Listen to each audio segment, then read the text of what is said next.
Don't be me, please. It is. Oh, is it? I should have Venu. It's Venu. Venu, Australia. And you know what? In perfect timing, Renal said, "What about NCM?" Which is Nathan called to Niall. So I think she wanted Australia. So Venu, go on, take us away. Just bear with me 1 second. That's fine. Oh, here you go. Oh. He's prepared for us. That's the wrong score.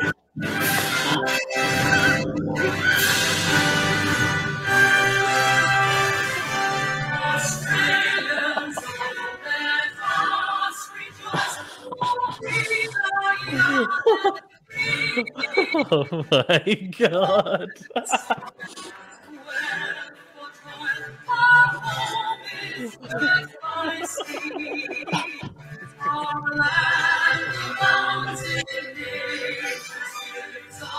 I think Benny's really taking this to heart.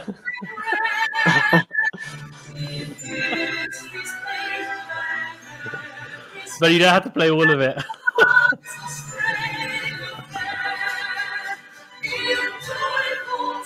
No, he's going to play all of it.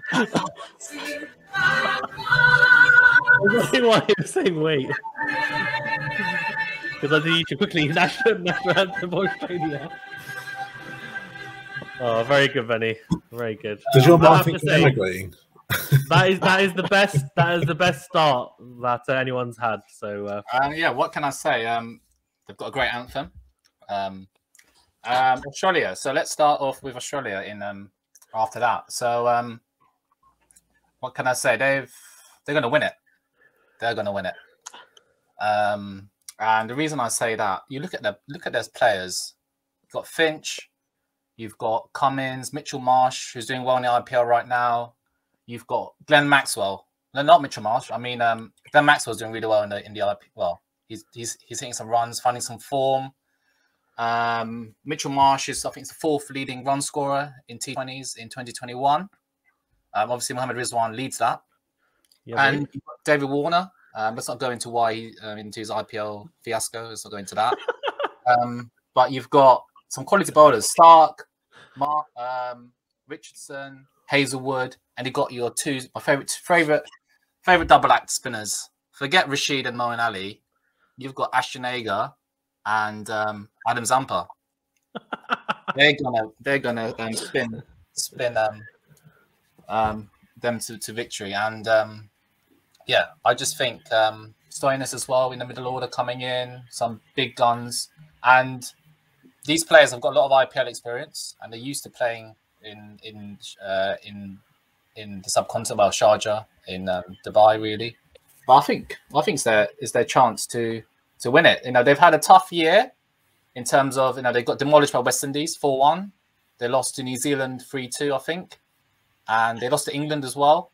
But there's a bit of politics going on in the background with Justin Langer's coaching, whatever that is. But yeah, it's their chance to bounce back, and I think people are not really expecting them to do well, and I think that could work in their favour. So yeah, go Aussies all the way. And they're in a tough group, and I think the first game, I don't know what the first game is against, but I think the match of the cup was England Australia. That'll be a big game, obviously. But they've got West Indies in their group as well, haven't they? Exactly. So I think I personally think that's probably slightly. They're not yet to win the T20 World Cup, so that could they've got a lot to prove. I'm going to go first. Australia, Venu, have a fantastic record in ODI World Cups, but a pretty poor record in T20 World Cups. Obviously, never winning one. And they kind of haven't seemed to have really, since the start of T20 cricket, been able to dominate it at all. What makes you think it's going to be different, considering you mentioned David Warner's been in pretty horrific form? Do you think he's just going to turn it around? And how do you see Australia setting up? Because Steve Smith is a phenomenal player, but doesn't seem to quite click as well in T20 cricket as well. Same with someone like Hazelwood, quality bowler, but in T20s isn't quite as good. Do you just think they're trying to fit in ODI and Test players into a T20 team and and kind of see what sticks. Do you think that's good enough now in this current climate? I think they've still got good T20 players. As you've got Glenn Maxwell, you've got Adam Zampa, you've got Stoinis. I think your point about them trying to fit ODI players into the T20 team, I don't agree with. But I think they've got Glenn Maxwell. Like every Maxwell in the team. Let's be honest there. All I hear from Manu is Glenn Maxwell. Glenn Maxwell. He's like, but Glenn Maxwell, he's so good. He is quality. And he's going to fire. What if he doesn't fire? That's my question. Who do they look to? He's going to do well. He's going to do well this tournament. And what if he doesn't? He'll somehow just from nowhere. Yeah, that's with anything. What if I'm sure there'll be another player who turns up. But I get your point. But you don't know who. David Glenn Maxwell will bust. Fair enough. No, that's fair enough. What about Stoinis? He's quite important. He's been pretty good.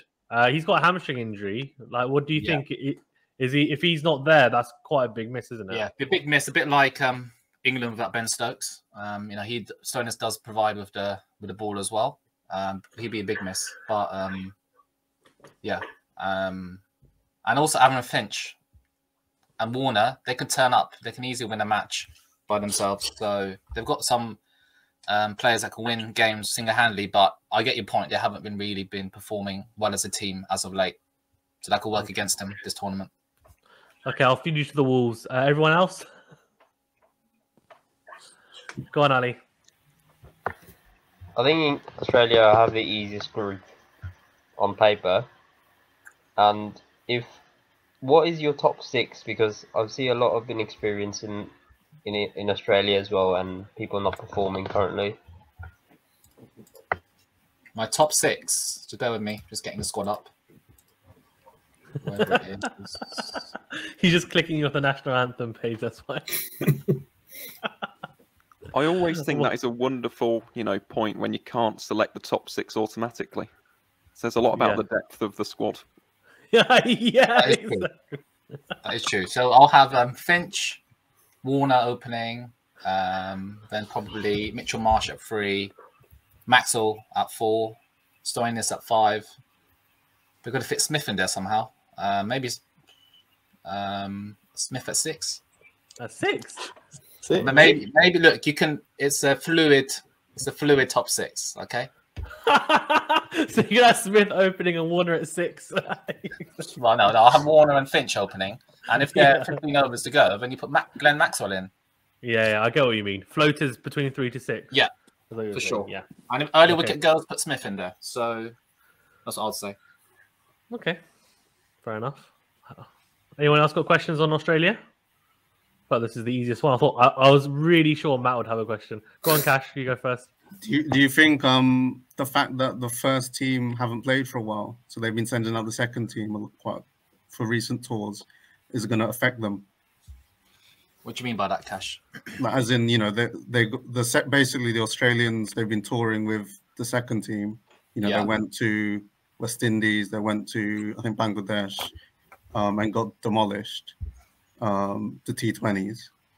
Do you think that's going to affect? That up. That really helps me later on. It will definitely affect them, but history shows that Australia are a good tournament team, and they've got a mentality. I mean, they're not like Mr. Nice Guys like New Zealand. So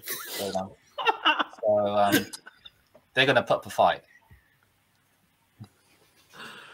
Oh God, not like the weaklings. That'll be Mr. Nice Guys like New Zealand. The strong guys. But these New Zealand good.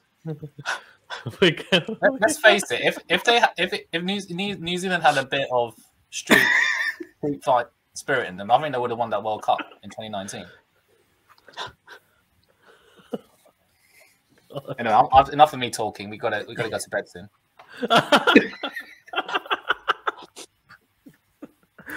Oh God. That makes a good, interesting point. Says, does doing well in the IPL help or hinder players? As in the IPL, their price/roles in their respective IPL teams might be very different to their role in national squads. Does anyone want to answer that? Because I'm people that have been watching the IPL more than me can probably answer. Probably Aaron or Ashton. Do you guys want to take it? As a short answer. Do you want me to take that? Yeah, on, it's an interesting one. I think for the overseas ones, I think it might be accentuated a bit more because it is a good point, of course. Depending on the franchise, I've got different roles. For my country of India, though, in this particular sweepstake, I don't think it'll have that much of an issue. So I don't think it'll come into massive effect, but I do understand the role. The thing is, though, especially for players who play around the world, that they're used to playing different roles, and they're used to playing those same roles, or well, I suppose their role that they need to in their international sides. They're used to doing that on a regular basis as well. So I don't think that'll, affect too many squads that much, to be honest. Yeah, I think actually the fact that the IPL is in the UAE helps a lot, and the fact that T20 World Cup's going to be. I think, for example, next year, I think the IPL, personally, I don't think it has much effect on the T20 World Cup. It's going to be in Australia. I think playing well in the IPL doesn't mean that you're going to play well in Australia. Like, the same players could play well, but as in, I don't think it doesn't translate into it because of conditions. Some interesting points here from Ray as well. Thanks for that, mate, saying that Australia can only win if Starc and Zampa bowl out the opposition for 150, and Ignis and Max will overperform. Interesting. Okay. Was this one? Is one on? No, this is on Boxing India. We'll come to that one, Zepho, later. Right. Okay. Is that all the questions for Venny? Yeah. Right. Let's go.